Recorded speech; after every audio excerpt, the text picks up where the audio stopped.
Hello everyone.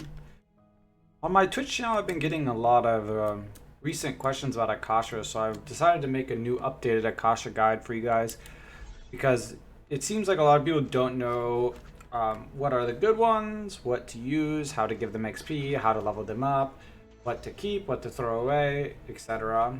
So first we're going to go over hidden and normal.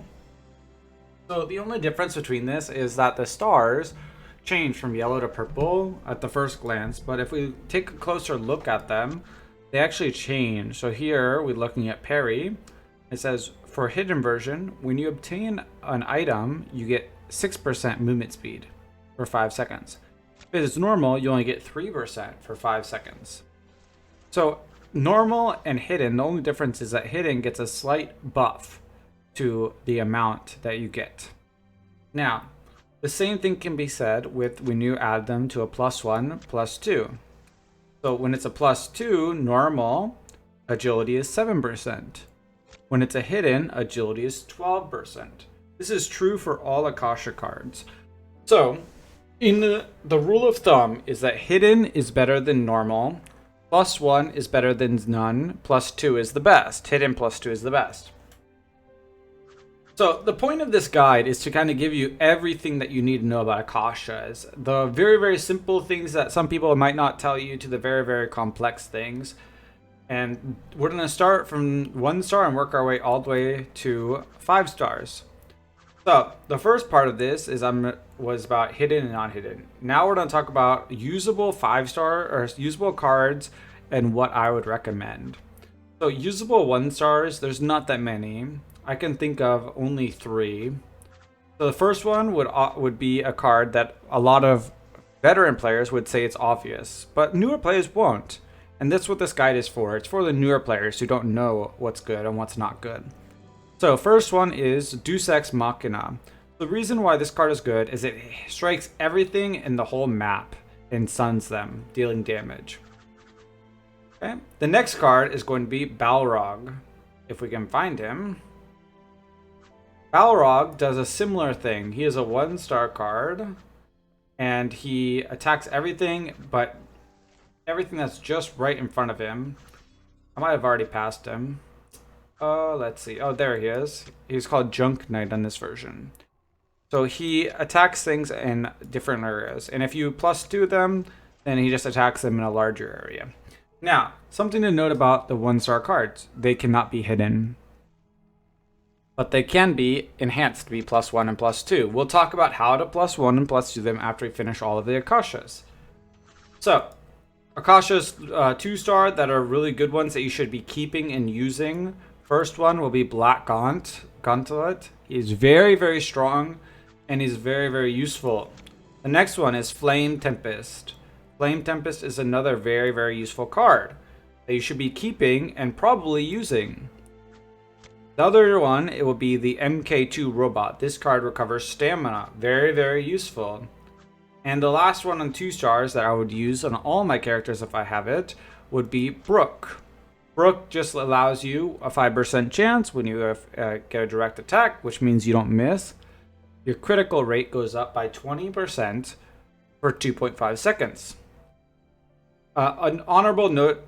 Honorable mention will be Cell. Cell gives you stamina back too, but the robot is just better. Alright, let's go to the 3-star one. So, 3 stars, these are very simple because there's not that many. There's only 2 of them that I would recommend you to use that are really good, which will be the Centauri Commander, which you use if you are missing 1 card, and Leona. Now, something to mention is that you cannot use Brook and Leona at the same time because they give the same passive key point attack. Leona is better than Brook because she's a higher star ranking. Okay, and obviously the same thing applies. If you +2, it goes up, and if you hidden, it's even better. Moving on to the 4 stars. So the 4 stars, there's quite a few of them that are very useful in here. First one, we'll just go right all the way down. We'll start with Rita.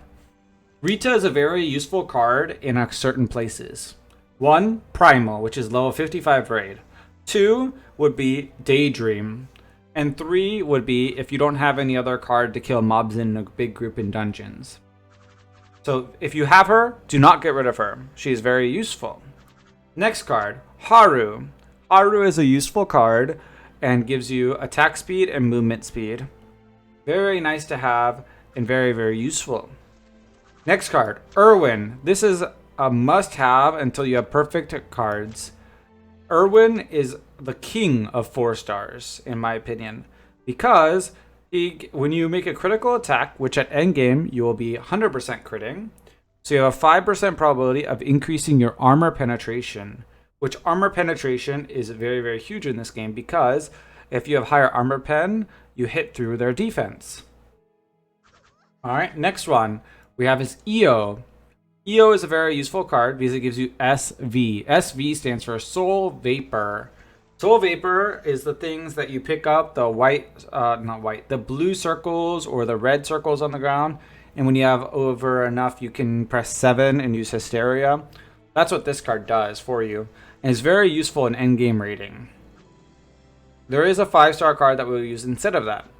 That's going to be it for the 4 stars. Now, honorable mentions that you might use if you have them would be Vessi Aurora and Orcus Force Benares. I call them Baby Aurora and Baby Benares because they're the 4-star versions and they have 5-star versions. But they are very useful, and if you don't have Aurora or Benares, then this might be a good use for you. Let's go to the 5 stars now. 5 stars, a lot of these are useful, so it's going to be a little bit longer here in this part. So, first one, Gruten Legion. Useful card in a couple areas. Again, it's going to be useful in Primal mostly. Some people might use it in early game Skyclock Palace, but not late game. Mostly just Primal. Next one will be Big Puppet. Again, this could be used in Primal. This could be used in Daydream. Skyclock Palace, this is where it's mostly will be used. Okay, next one, Miriam, Skyclock Palace as well. Miriam is only Skyclock Palace if you get the SV gain with it. So it will be normal +2 or hidden +2. Has to be +2. Okay, these Golden Citadel bosses, none of them are crazy useful. The 2 most useful out of these would be Ultimatum and Apocalypse. They both help you clear waves and clear rooms. Ultimatum shoots a laser beam right in front of him, pretty big one. Apocalypse does a charge up ability where he hits things around him and he gives you damage reflection.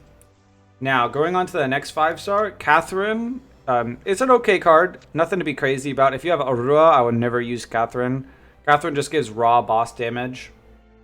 Tenebris, Benares, Aurora, Junk Queen, Rosca. These are the staple 5-star cards that you will see people using that spend lots of money on the game.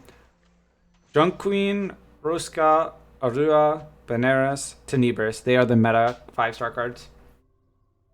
Now, they each do something different, but yeah, I'm sure if you read these, you can find out why they're the meta. Repono is a very niche item. It's kind of like that 2-star robot we saw that gives stamina, but also gives some attack damage. And then the last one, Poison. Poison's okay to use to level, like when you're leveling up, going to like level 72. But after that, I would not use her. So I would not put any material in her. I would not give her XP. I would not level her up. So now that we talked about that, that was a mouthful. We're going to need to talk about leveling up and merging. So you heard me talk about, say, +1.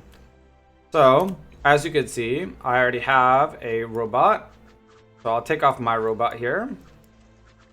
So as you can see, mine is actually a yellow one, so it is not hidden. So if we go to EO here and press 1 and Hidden Fusion, if you have 2 of the same cards, I can actually make mine a hidden with 2 copies. So if you have 2 copies of Tenebris, but they're both yellow, you don't need to get upset. You just add them to make a purple. Now, the other thing you can do, let's say I want to use this one, so I'll split this one. I want to make my MK2 a +1. So the first thing I need to do to get it a +1 is to fill up this XP bar. And you can fill up the XP bar by using other akashas to fill it up. And Grutens, these Gruten cards, they're only useful for fodder, for food. Once you're at 100%, you click Fuse. And then when you're finished with 100%, you click engrave. And then I'll put this 2-star here. Now, for every time you want to +1 it or +2 it, you need multiple copies of the same card. If I want to +1 my robot, I will need, for the +1, I will need 2 other 2-star copies. Any 2-star can be used. I don't have to have other robots. It can be any 2-star.